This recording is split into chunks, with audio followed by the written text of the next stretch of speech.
"I only married you because you're the boss's daughter," my husband Jack said with a smile as I lay sick in bed, the scarves and gloves I knit for him all discarded as worthless. He outright expressed his disappointment in me, and I felt the need to hit him back with reality, to show him he was far wrong if he thought everything was going his way. Just thinking about his realization made me chuckle. My name is Chelsea Taylor, and I've been married to Jack for 5 years. Although we don't have any children, we've been living happily together. Jack was a workaholic, often away from home, and there were times when I felt lonely, but his dedication to making time for us on his days off made the loneliness bearable.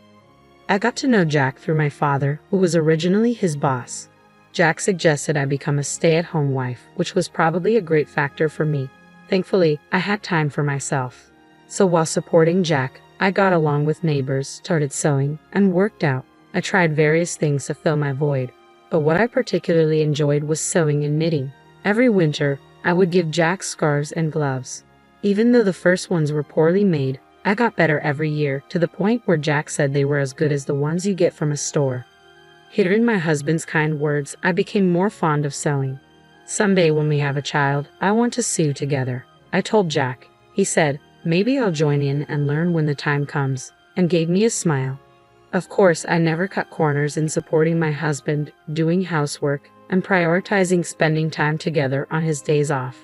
Thanks to his high salary, I must have seemed to lead quite a privileged life from an outsider's perspective.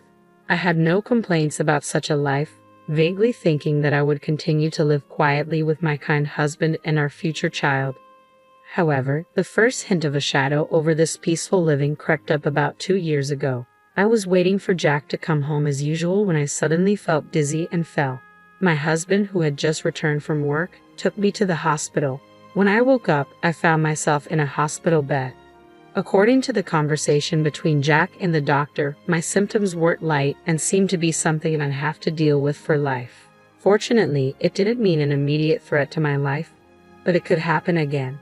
Under these circumstances, I was recommended to stay in the hospital until my body recovered somewhat fully.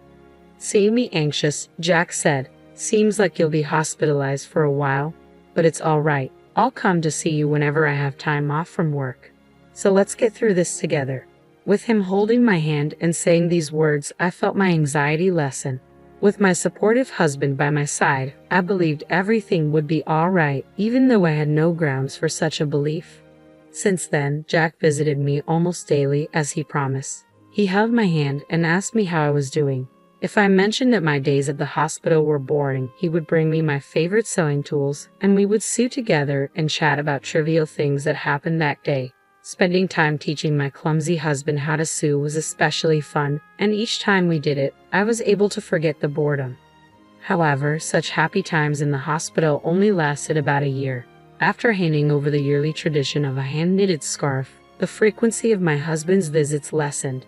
Now, it's good if he shows his face once every few weeks. At first, I thought my husband must be busy with work and continued my sewing, planning to give him the finished product the next time he came. According to the doctor, I was told that I would be discharged by the end of the year, so I thought I would give him some gloves. Then, I put all my feelings into making the gloves to make up for the time we had been apart. However, when my husband finally came to visit me after a long while, he looked at the gloves I handed him and coldly said, "You're still making these. It's frankly a nuisance." What he then handed to me was the scarf I had painstakingly knitted for him and a divorce paper. The scarf I had worked so hard on last year showed no signs of being worn. It was just as pristine as when I had given it to him. "Has it been 2 years since you've been hospitalized? I heard you'd be discharged soon, but I can't keep taking care of you," he said. "We should get a divorce." I turned my gaze to the divorce papers. Upon hearing these words, Jack had already signed the papers. Seeing that, I thought, so it has come to this. To be honest, ever since he stopped visiting, I had considered this possibility multiple times. To brush off that thought, I even tried to convince myself that he was just busy with work. But the Jack I knew would never neglect me, no matter how busy he was. If his work really had gotten busier, he would have told me. I had a feeling things would turn out this way when he stopped showing up without any explanation. That's why I managed to ask him why he wanted a divorce without too much distress. I wasn't trying to cling to Jack. In fact, I knew I had probably become a burden to him. If the kind Jack I knew said he wanted a divorce, then I guess I had no choice. But it was Jack who told me we'd get over this together, so I was somewhat curious as to why he had changed his mind. In response to my somewhat dazed question, Jack said, "Isn't it obvious? Ever since I married you, all I've had are troubles. I'm sick and tired of the scarves and gloves you give me every year. I only married you because you're the boss's daughter. How can I be expected to deal with you getting sick on top of everything else?" He laughed at me in a way that seemed to be making fun of me. He told me that he was tired of dealing with me, who had been innocently enjoying our life together. Every time I talked about happiness, love, or loneliness, it seems he thought I was a fool for it. Who can even wear a handmade scarf without feeling embarrassed nowadays? Receiving such things is a nuisance and annoying. When I looked at Jack's neck as he was talking, I saw a high-end scarf that I didn't remember giving him. Certainly, when compared to the scarf I made, it was of superior quality, and there was no need to compare which was better. I wondered if he had never used any of the items I'd given him till now. He must have been irritated by them all along, and I just wasn't aware. After I was hospitalized, my father retired soon after and was no longer at the company. Hence Jack didn't have to be considerate towards me anymore. And if his wife was ill, it would provide a convenient excuse at work. Furthermore, for the first year, he made a show of visiting me in between his work. I could imagine my father, prior to his retirement, often speaking about this at work, portraying my husband as a good man who works hard while caring for his ill wife. It was obvious that he had established this persona and was well regarded by his colleagues. That was what he wanted, and it seems the value he saw in me was realized when I fell ill. When I voiced these thoughts, my husband looked surprised and confessed, "Well, it did make work easier. When I spoke about you, everyone was sympathetic and treated me nicely. If I worked a little overtime, I was praised for being diligent and responsible. If I wanted to take a break, all I had to say was my wife is, and that was it." He admitted this without any sign of remorse. He had skillfully used my situation to his advantage in ways I wasn't aware of. As for my name's up for the next promotion, I mean, they're all idiots, but I have to thank your illness for that, he continued. As I listened to him with my eyes downcast, I lifted my gaze after he finished talking. What I saw was an ugly grin, and the man I loved was nowhere to be found. I understood that this was his true nature. Well, if I could be of help, that's good. We probably won't see each other again, so take care, I simply said, and handed back the divorce papers. He had no use for me after receiving them and quickly turned on his heel to leave. Thus our divorce was finalized, and I quietly wept. After some time, I was discharged from the hospital and returned home with my parents. When my father heard about what had happened, he raised his voice. "I never thought he would be that kind of guy," he said, but to me, it didn't matter anymore. I calmed my father down and told him that I wanted to move back to my parents' home. Once I finished tidying up the house, my parents were understanding and told me to do what made me happy. For now, I decided to live with my parents. Before that, though, I decided to visit the house. Where I had lived with my husband, however, a problem arose. The front door lock wasn't working. Confused, my parents and I looked at each other and decided to ring the doorbell, only to be greeted by a stranger. In my bewilderment, I asked him about the situation, and he said he had bought the house a little while ago. It seemed he had been living there for a few months already and appeared to be happily living with his wife and child. My parents' anger only grew with this revelation, but I chose not to disturb the new family. I bowed my head and quietly left. However, I couldn't just let things be, so I immediately contacted my husband. He casually responded on the phone. "Ah, yeah, I sold it while you were in the hospital. I'm keeping the sales money as compensation. It was my house to begin with, so you have no complaint, right?" I couldn't help but let out a sigh at his nonchalant words. I wish he could told me sooner. From what I gathered from the new owner, the house had been sold quite a while ago. My husband probably put it up for sale about a year ago, around the time he stopped showing up. Even if he intended to divorce me at that point, selling the house without any discussion was just outrageous. Our divorce had already been finalized with the submission of our signed divorce papers. However, since I was in the hospital, we had agreed to discuss compensation and asset division after my discharge. We had planned a meeting for next week, but my husband had taken action on his own, which was just unbelievable. What was even more troubling was that my husband didn't seem to think he had done anything wrong. That's why I told him calmly over the phone, "You really don't know anything, do you?" Huh? What do you mean? He asked, sounding puzzled. To which I responded, I'll explain in detail next week. And then I hung up. I smiled at my worried parents and told my father I had a favor to ask. I shared my thoughts with him and asked him to prepare for what was to come. I see. I've got it all prepared, the necessary documents. The discussion is next week, so there's not much time. But we'll manage somehow, my father said, offering a slightly troubled smile. As a father, he probably feels some guilt for recommending my husband to me. His anger at my husband seemed to fuel him to do whatever he could. I thanked my father and waited for the day of our discussion. Imagining my husband's face at that time brought a smile to my face for the first time in a while. With my father's help, I prepared for the meeting.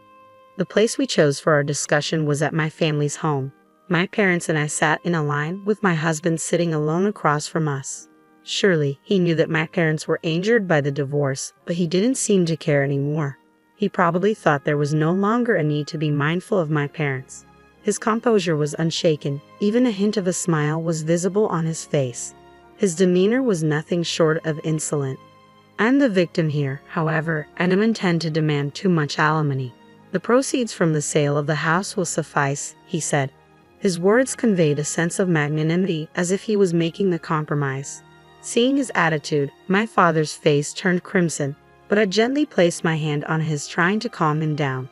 In this discussion, the one who would be at a disadvantage is not us, but my husband. Knowing this, there was no need for us to be unnecessarily upset. There's something important we need to discuss first. As I spoke, my father presented a document. It was a paper proving that the land on which my husband's sold house stood was owned by my father. Indeed, the house was in your name. There's no disputing that. However, the land on which the house stands is my father's property, and he still holds the title to it. That should be clear from this document, right? Upon hearing my words, my husband slightly furrowed his brow. So what? The house was mine regardless. No one has the right to complain. Do you think you can retaliate against me with that? He chuckled and sighed, as if he found the situation ridiculous. It's true that even if the land title was in my father's name, there's no problem with the sale of the house as long as the house is under my husband's name. I continued. My husband must have looked into this matter before selling the house, and indeed, there were no legal issues with his actions. However, this is only from a legal perspective. For the family that bought the house, this would create a significant issue. You sold the house, didn't you? But considering we have the rights to the land, my father can demand rent from the family living there. Won't that cause some trouble? I asked. The situation is different from what they were told. Neither my father nor I intend to take such a course of action. However, that does not mean we are willing to relinquish the rights to our land for nothing. In that case, the action we would take is to sell the land to the family. We wouldn't go so far as to ask them to leave, nor do we plan on charging monthly rent. But naturally, it would be problematic for us if they did not purchase the land. Originally, that land was something my father had gifted us to live on, not to be freely given away to strangers. And if that happens, I hear the family who bought the house could sue you because, as I said earlier, the deal was not as they had been told. Imagine the frustration they find finally buying their dream house, only to learn the land is owned by someone else, and they now have more expenses. After obtaining the proof of my father's land ownership, we immediately went to that family. Once we explained the situation, they were understanding. They reasoned that if there's any trouble, it's the seller's responsibility. Therefore, if the negotiations here don't go well, they would end up suing my husband. Seeing my husband's face turn pale, I could tell he understood my point. He seemed to realize that no matter what, he would incur a significant amount of money due to his mistake. In a trembling voice, he asked, "What should I do then?" To this, I smiled and responded, "The family could purchase the land from us and consolidate the ownership. Then you make up for that amount. This would settle everything smoothly. In this scenario, the family won't have to unnecessarily sue my husband. If the family becomes the owners of both the house and land, all the current issues will be resolved." Of course, they weren't informed about the land price when they bought the house, so they will likely charge my husband for it. But that's not their family's problem. The issue would be that because the land is in a prime location, the cost of the land could be higher than the sale price of the house. Even if my husband gives up all his assets, it won't be enough. In the end, he won't have a penny left to his name. Or you could buy back the house, then pay for the land. Of course, you'd have to pay the family a relocation fee. In this case, both the land and house would return to my husband's possession. He could then sell them again, which could give him some money. However, considering the revocation fee, there's a low chance that my husband will end up with any money. Whichever option he chooses, my husband will be at a loss. Also, about alimony, I've been mentally distressed by your actions. I plan to claim compensation for that, so keep that in mind. All this time, my husband Jack used me as a pawn in his pursuit of promotion at work. Now that I know this, I am repulsed by everything Jack did for me in the past, and I plan to file for damages due to emotional distress because of it. Though evidence is scarce and it's not very likely that I will win, just discussing this matter is significant given Jack's current circumstances. Jack, who was cornered, might not have the luxury to consider these possibilities, and everything I've just stated might become his reality. To further quarter Jack, my father continues, even though I'm retired and no longer part of the company, I have many acquaintances. I've been chatting frequently with my former subordinates lately. They've been telling me what you thought of my daughter and what you did. Everyone has been looking down on you, Jack. With a cheerful smile, my father shares this news, and Jack finally realizes the situation he's in. The status he had built in the company using me and the money he gained by selling the house without my consent. Neither of these are in his hands anymore. Now, let's discuss what comes next. Now that you understand your circumstance, we have to decide about the division of property, compensation, and the house. I say, joining my hands together and smiling. My smile hasn't changed compared to the ones I've shown Jack before, and I'm sure I was beaming more than I ever had since our separation. I hope you fully comprehend that the fate of your assets will be decided in this very meeting. I continue. Drawn in by my words, all Jack could do was force a laugh with tears in his eyes. The subsequent negotiations were in my favor, and Jack agreed to pay me alimony. We also agreed that Jack would pay for the land where the house stands, and we later explained this to the family who bought our house. As a result, everyone except Jack benefited from these discussions, and Jack ended up losing everything. The rumors my father initiated began to circulate within the company, causing Jack to lose his standing, and his potential promotion was put on hold due to concerns raised by upper management. The rumors continued to spread, leaving Jack without a place to fit in, and soon my father informed me that Jack had resigned. I won't say that all of it was karma, but things gained through exploitation can vanish easily, given someone's intentions. What Jack thought he had achieved was merely transient.